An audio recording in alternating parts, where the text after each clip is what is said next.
el reino soberano de Dios en el cielo y en la tierra.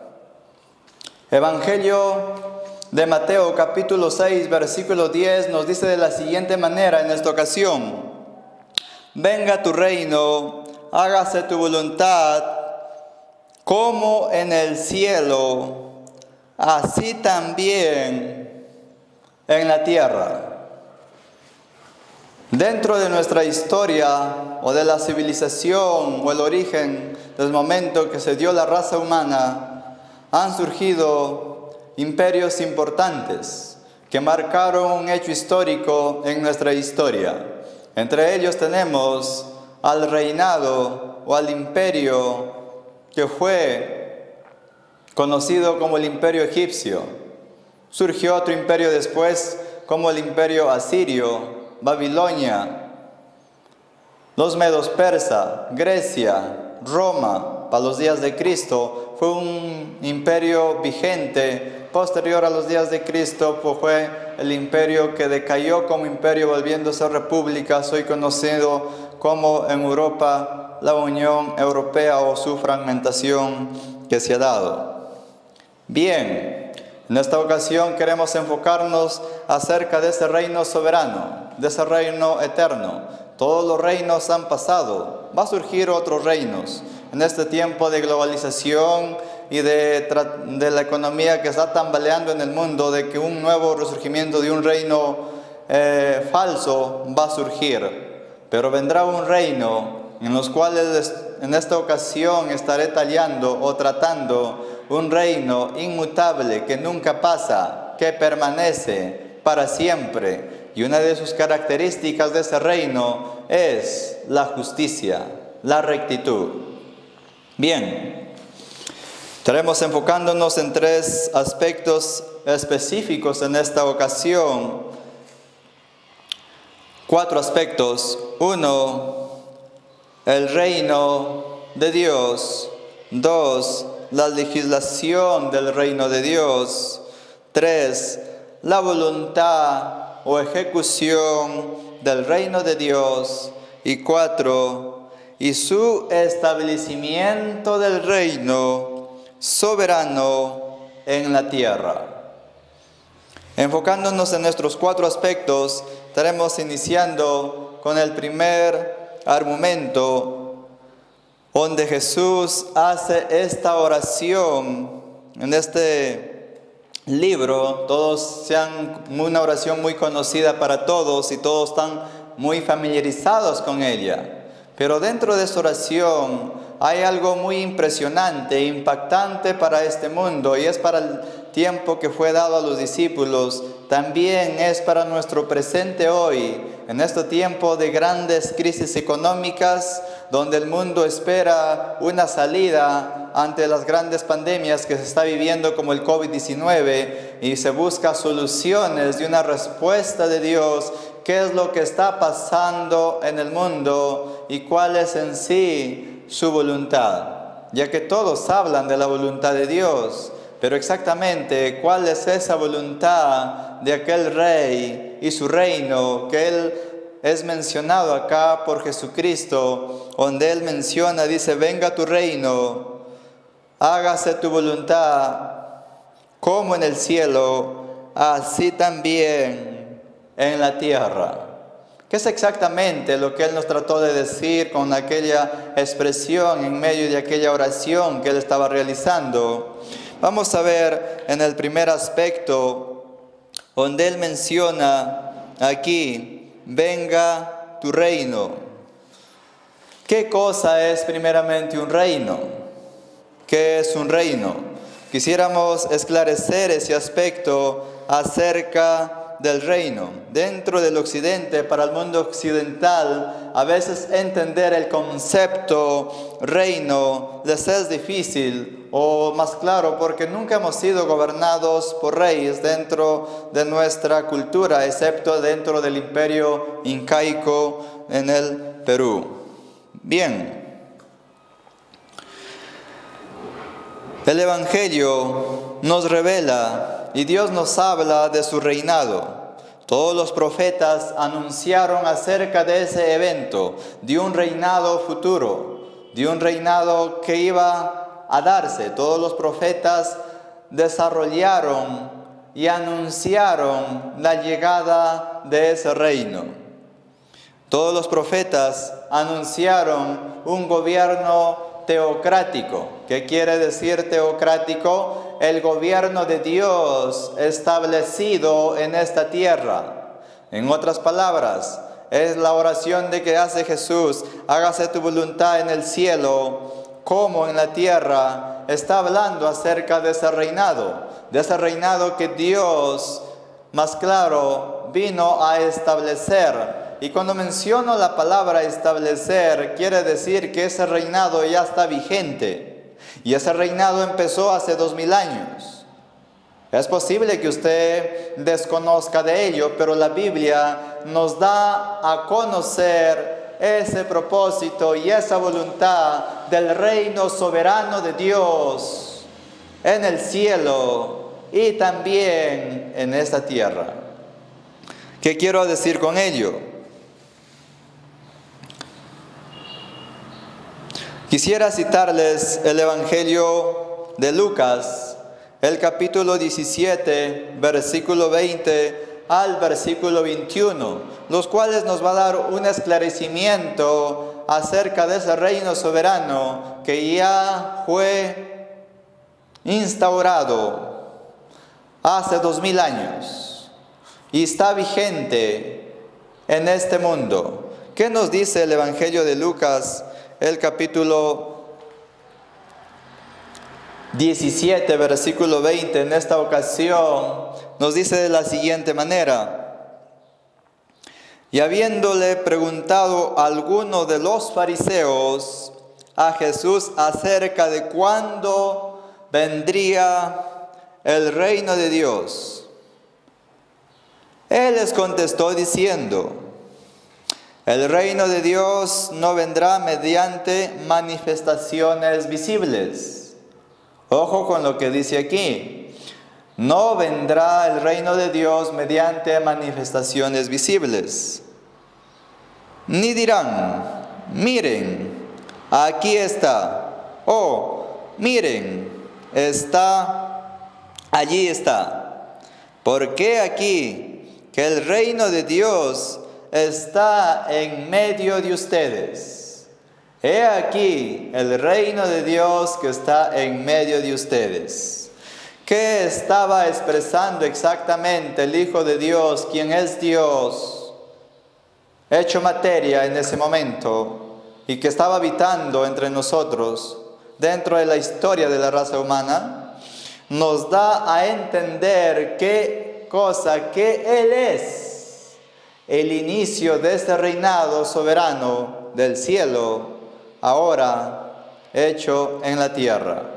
Ese reino soberano que se estaba legislando en el cielo, fue trasladado ese propósito a esta tierra cuando Jesucristo se hizo materia y habitó entre nosotros.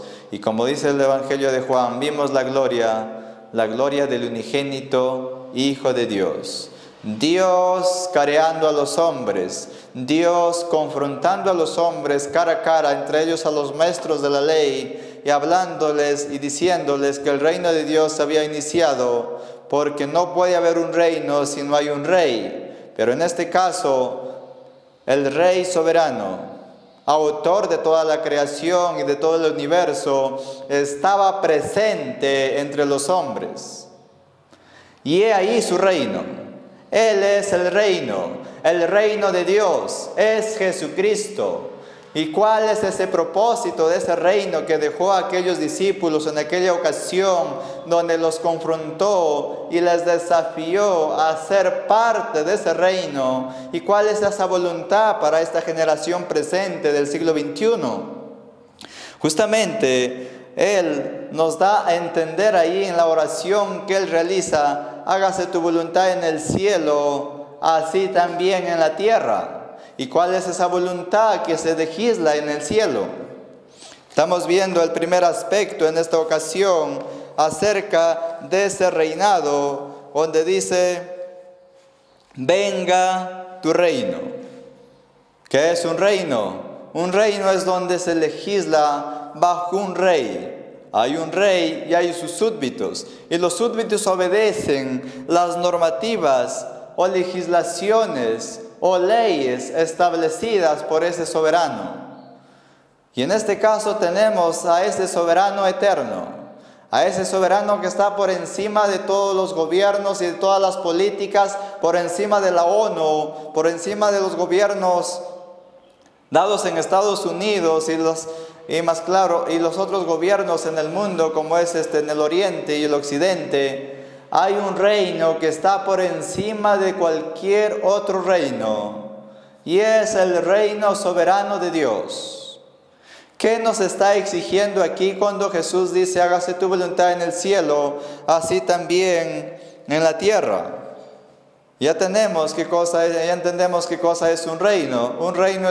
Un reino está conformado por súbditos, príncipes, entre ellos un rey, quien es el que legisla. Más claro, se lo conoce como la realeza.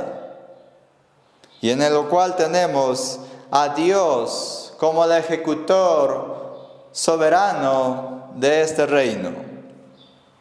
En los cuales estaremos enfocándonos en el segundo punto, la legislación del reino de Dios, en lo cual Jesús menciona y dice, hágase tu voluntad. Pero en la traducción de la versión del Oso, que es una versión mucho más antigua que la traducción de la Reina Valera, no dice exactamente de esa manera, hágase tu voluntad, sino dice, sea hecha tu voluntad. Basado en nuestro segundo punto, la legislación de ese reino. Sea hecha tu voluntad.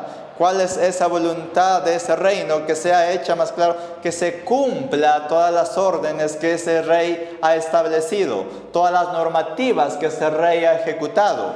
Entonces, ¿qué nos está dando a entender el texto allí cuando dice, sea hecha tu voluntad? ¿O cuál es en sí la esencia de ese mensaje que Jesús hizo mediante la oración cuando Él habló de hacer la voluntad de ese rey? Cuando Él nos habla ahí en el Evangelio de Lucas, he aquí el reino de Dios en medio de ustedes, ¿cuál fue el propósito de ese reino?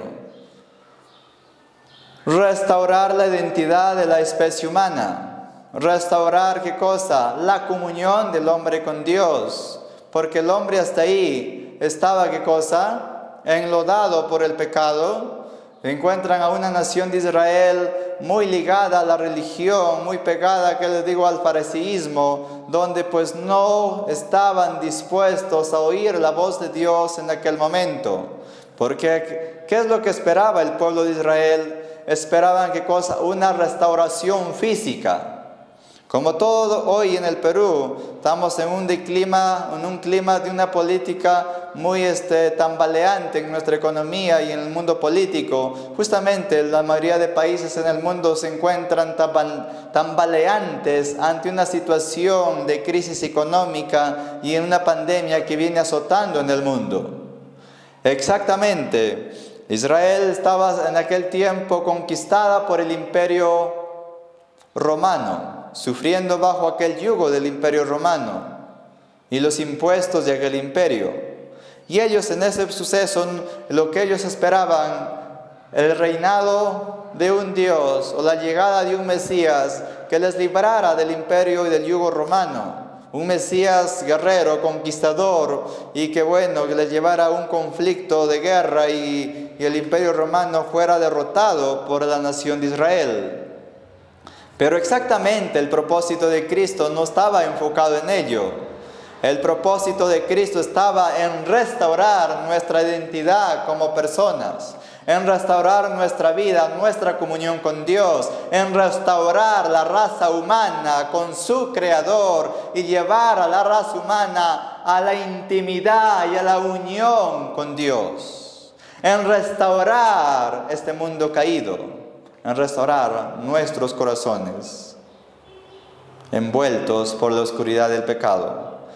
Eso era la voluntad del reino, que comience cada corazón a legislar justicia de su interior.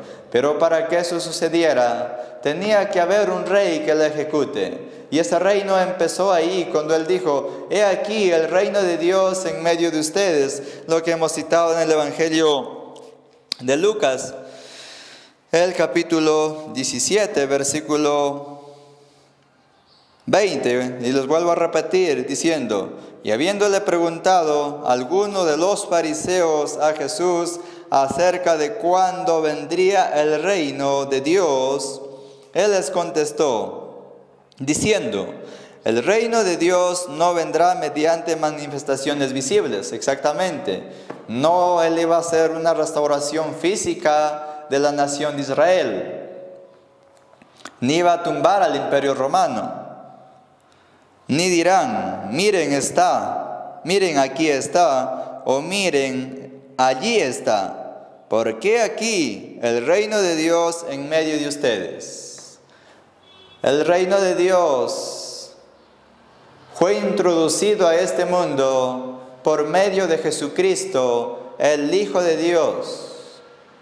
Y ese reino tendrá su consumación final y total con la segunda venida de Cristo, cuando nuestra naturaleza caída sea restaurada completamente. Ojo con lo que estoy diciendo: sea restaurada totalmente, la consumación total del reinado de Cristo en este mundo, cuando el hombre sea restaurado a la imagen y semejanza del Hijo de Dios. ¿Qué quiero decir con eso? Eso es un punto muy fuerte, que muchos van a ser impactados hoy. Tu vida va a ser transformada hoy por la palabra de Dios. ¿Qué quiere decir? A la imagen y semejanza total de Él. La consumación final de lo que Él empezó hace 2000 años en su reinado, tendrá finalmente su consumación cuando Él retorne. Lo que habla Tesalonicenses capítulo 4, versículo 13 hacia adelante, que muchos oirán su voz ese día y se levantarán en la segunda venida de Cristo. Y los que están vivos se reencontrarán con Él. ¿Qué quiere decir esa restauración de esa identidad y de esa imagen del Hijo de Dios? Más claro, de los hijos de Dios. Ustedes recuerdan al profeta Moisés. Moisés, cuando estaba en el Antiguo Testamento hablando acerca de imagen y semejanza. Sé que muchos lo recuerdan, en los cuales nos vamos a embarcar en ese aspecto en el punto número 3, la ejecución del reino. La ejecución del reino en el cielo, así también llevado aquí en la tierra. ¿Qué es esa ejecución o esa voluntad de ese reino? Para responder ante ello, esa interrogante, cuando Jesús dice: sea hecha tu voluntad. En la traducción del Oso, como les dije, no dice hágase tu voluntad, hágase, ese término semántico, hágase, sino la traducción del Oso dice: sea hecha tu voluntad. O sea, es una orden determinante, absoluta. No hay neutralidad allí, sino que es una orden de ejecución que Él está estableciendo. Entonces, Moisés, el profeta, uno de los grandes profetas de Israel, cuando él usa la imagen y semejanza en el libro de Génesis, él no está, ¿qué cosa?, trayendo algo nuevo. Él está trayendo del contexto del mundo en que él fue criado. En otras palabras, les estoy invitando a hacer un viaje panorámico en el tiempo, retroceder en el tiempo, al tiempo del imperio egipcio, los cuales mencioné en la introducción. Y en su educación que él recibió, imagen y semejanza era un término que se usaba, o era un lenguaje utilizado por el imperio egipcio, que era para los egipcios imagen y semejanza en aquel entonces. Imagen y semejanza para el mundo egipcio estaba enfocado, ¿qué cosa? En que los faraones, ellos entendían que eran los legisladores de la justicia de sus dioses, o la justicia de Dios, del Dios de ellos, aquí en la tierra. Más claro, ellos eran hijos de los dioses, porque ellos se consideraban así, que eran los representantes de Dios en la tierra. Y como eran los representantes de Dios en la tierra, eran los encargados de traer la legislación de Dios a esta tierra. ¿Qué quiere decir exactamente eso? Vieron ellos que ellos se consideraban dioses. Entre ellos tenemos dentro de su cultura a Akenatón, uno de aquellos hombres o faraones que en su dinastía él se consideraba ser un hijo de un dios que provenía él, más claro, del Asirio B, una estrella invisible que se encuentra a 8.5 millones años luz de distancia de nuestro planeta. Pero él creía y afirmaba que él descendía de esa estrella invisible. No voy a entrar en ese aspecto. Pero bien, él se reafirmaba así que él era descendiente de ahí. Más claro, se consideraba un ser superior, un ser, se consideraba entre paréntesis, Dios en la tierra. Porque su labor era, ¿qué cosa? Traer la justicia de sus dioses o de su Dios, y sea legislado y ejecutado la voluntad de este Dios aquí en la tierra. Me dejo entender. Entonces lo que Moisés está introduciendo ahí, eso es exactamente la imagen y semejanza. Es por eso que la oración de Jesús, cuando él menciona y dice, venga tu reino, que ya entendemos que en qué consiste ese reino, sea hecha tu voluntad, como en el cielo, así también en la tierra. Es la voluntad de Dios que nosotros legislemos la justicia del reino de Dios aquí en la tierra. Y para que ustedes entiendan ese propósito, ya que han entendido que es imagen y semejanza, regresando a la oración de Jesús, en el Evangelio de Mateo, el capítulo 6, versículo 10, donde él menciona, venga tu reino, hágase tu voluntad, como en el cielo, así también en la tierra. Esa voluntad que Jesús está hablando acerca de ese propósito. Él vino de arriba, así como creían los faraones también. Él vino enviado de Dios a esta tierra, no para hacer su voluntad, como lo afirmó muchas veces, sino para hacer la voluntad de aquel que lo había enviado. Y él está hablando aquí, en el otro pasaje que le cité, del Evangelio de Lucas, el capítulo 17, versículo 20, que él era el reino en medio de los hombres. En otras palabras, el reino de los cielos se trasladó a la tierra por medio de Jesucristo, el Hijo de Dios. Y aquí, por eso la oración, cuando él menciona, hágase tu voluntad en el cielo, así también en la tierra. Exactamente, Jesucristo está hablando de eso. De que toda la justicia del reino de Dios sea hecha dentro de este mundo. Para entender la composición de ese reino y cómo debe ser establecido ese reino soberano en la tierra, para entrar a nuestro cuarto punto, vamos a entrar al libro de Salmos, el capítulo 45. Salmos 45. Libro de Salmos 45 nos va a dar una descripción acerca de ese reino, de cómo es ese reino y cómo está compuesto ese reino. Bien, punto número 4. y su establecimiento del reino soberano en la tierra. Y, ojo, el término y, que representa un tiempo, su establecimiento del reino soberano en la tierra.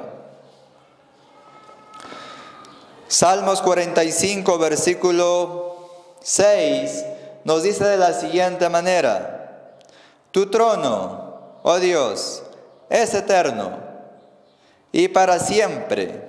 Cetro de rectitud es el cetro de tu reino. Amaste la justicia y aborreciste la iniquidad. Por eso te ungió Dios, tu Dios, con aloe de gozo y de mucho más que a tus compañeros. No me voy a extender en explicar el Salmos 45, donde habla acerca de la deidad de Cristo y el templo de Salomón y el trono de Salomón. Pero sí voy a rescatar las imágenes que usa Dios basado al reino de Salomón para dar a conocer su reino y el propósito con su Hijo, Jesucristo. Dice de la siguiente manera: tu trono, oh Dios, es eterno. Es eterno. ¿Quiere decir que el trono de Dios es eterno? No exactamente, porque el que es eterno es Dios mismo, quien se sienta en el trono. En otras palabras, la eternidad es Dios en esencia. Todas las otras criaturas han sido creadas, pero Él es eterno, inmutable. Y para siempre, por eso el escritor dice: y para siempre. Tu cetro está compuesto de un material, dice, llamado, ¿qué material? Un material llamado rectitud, que quiere decir justicia. Eso es la magnitud de la voluntad del reino de Dios.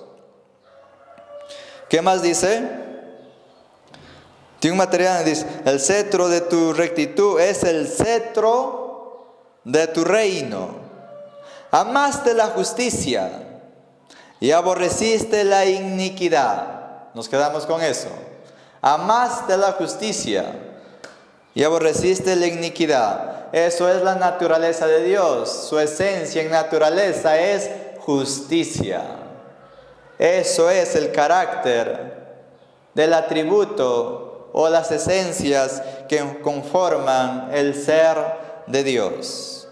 Pero aquí está, todos estos atributos les son atribuidos a Jesucristo, ya que este es un salmo mesiánico, donde está hablando del Hijo de Dios, de los cuales estuvo entre nosotros y nos dijo: he aquí el reino de Dios en medio de ustedes. El reino de Dios empezó hace 2000 años y muchos están entrando a ser partes de ese reino. Pero muchas veces no lo estamos viendo así. Estamos viendo las consecuencias que estamos afrontando hoy o lo que estamos viviendo hoy. Pero déjeme decirle que ya desde este momento somos parte del reino de Dios y estamos ya viviendo la vida eterna en Jesucristo, que será consumada en ese día final cuando seamos transformados a los hijos gloriosos de Dios. Pero nos ha dado una responsabilidad, que ese reino, esa voluntad de ese reino, como vemos ahí que es rectitud y es aborrecer la injusticia, sea establecido en esta tierra. ¿Qué quiere decir eso? ¿O a qué nos está enfocando exactamente? Para los cuales les voy a citar el libro de Mateo, o el Evangelio de Mateo, el capítulo 5, versículo 13 al versículo 14. ¿Cuál es ese propósito que Dios tiene para con la iglesia? Estamos viviendo un periodo donde estamos siendo azotados por la ideología de género, el posmodernismo que se vive hoy, la situación política, la crisis económica, crisis social.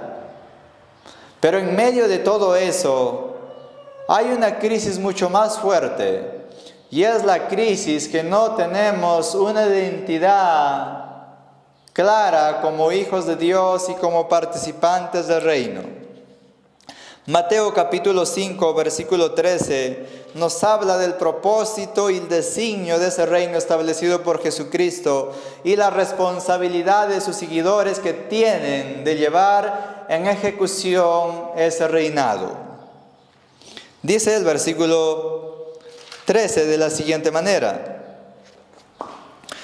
ustedes son la sal de la tierra, pero si la sal se torna insípida, ¿cómo será salada? Ya no sirve para nada sino para ser echada afuera y ser hollada por el hombre. La sal fue un material, un mineral que se usó en aquel tiempo como intercambio, parte de la economía. Pero la sal también cumplió varios papeles en aquellos días de Jesús. Ya que no existían las refrigeradoras, la sal fue el implemento ¿para qué cosa? O la parte esencial para preservar la carne. No solamente para preservar la carne, sino que la sal cumplía un papel de penetrar en la carne. Penetraba y conservaba la carne. Tanto así que los españoles, cuando viajaron con Cristóbal Colón a hacer las conquistas de América, ellos usaron la sal como material para esos grandes viajes por el Océano Pacífico, a fin de preservar el pescado o otras carnes que llevaban a bordo en el barco. Justamente porque cumplía un papel de preservar la carne y penetrar en la carne. Pero Jesús está haciendo una advertencia aquí, que nosotros como hijos del reino somos la sal de este mundo y nuestra labor es penetrar en la sociedad, para que cuando nosotros penetremos en esta sociedad se preserve ante el pecado rampante, ante las filosofías materialistas, ante la ideología de género y ante el resurgimiento de muchos pensamientos que vienen azotando y tratando de afectar el reino soberano de Dios, porque los hijos del reino no están cumpliendo el propósito establecido aquí por Jesucristo, que dijo que nosotros somos la sal de este mundo. Pero Él menciona al mismo tiempo que si esa sal se torna insípida, ya no sirve, solamente es pisoteada por los hombres. ¿Qué está diciendo con eso? Que si nosotros como hijos de Dios no impactamos en este mundo, no penetramos con este mundo, vamos a ser pisoteados por la ideología de género y por el Jesús mariposa que hoy se predica, por las nuevas leyes que están tratando de imponer la ONU, de anular la familia, de quitarnos nuestra identidad cristiana, que creemos en un Dios soberano, y tratarnos de imponer una nueva religión. Si nosotros no hacemos algo hoy, quiere decir que nos volveremos una sal insípida, que no sirve para nada, solamente para ser pisoteada por los hombres. La iglesia va a ser pisoteada si no se muestra su carácter y presenta defensa del evangelio, de los valores, de la ética, de la familia, ante los grandes dilemas que se está viviendo hoy en el mundo. Es el tiempo que nosotros restauremos nuestra identidad, nuestra fe dentro de este mundo, restauremos nuestra identidad histórica de tener, ¿qué cosa? Un Dios que está por encima de todos los reinos de este mundo. Está por encima de la ONU y por encima de las cortes internacionales que demanden o establezcan leyes en contra de la voluntad del reino soberano de Dios. Pero Jesús hace unas palabras finales luego, consecutivas. Ustedes son la luz del mundo.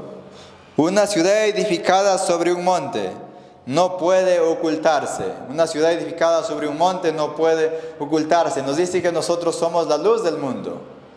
Luz para este mundo lleno de oscuridad. Paz para este mundo. esperanza para este mundo. No por medio de nosotros, sino por medio del poder de la predicación del Evangelio y la transformación que tiene el Evangelio por medio del Espíritu Santo para transformar la raza humana, para penetrar en la carne humana y preservar la carne humana hasta el retorno de Cristo por segunda vez a este mundo. Eso es el propósito de la voluntad de Dios. No interesa si tu luz es pequeña, o de otros la luz es más grande, o de otros puede ser mediana. Lo importante es que nosotros, donde nos encontramos, alumbremos con nuestra luz y anunciemos el Evangelio y penetremos en esta sociedad y lleguemos al mundo a conocer el reino de Dios y la voluntad de ese reino y el pronto establecimiento de ese reino en este mundo.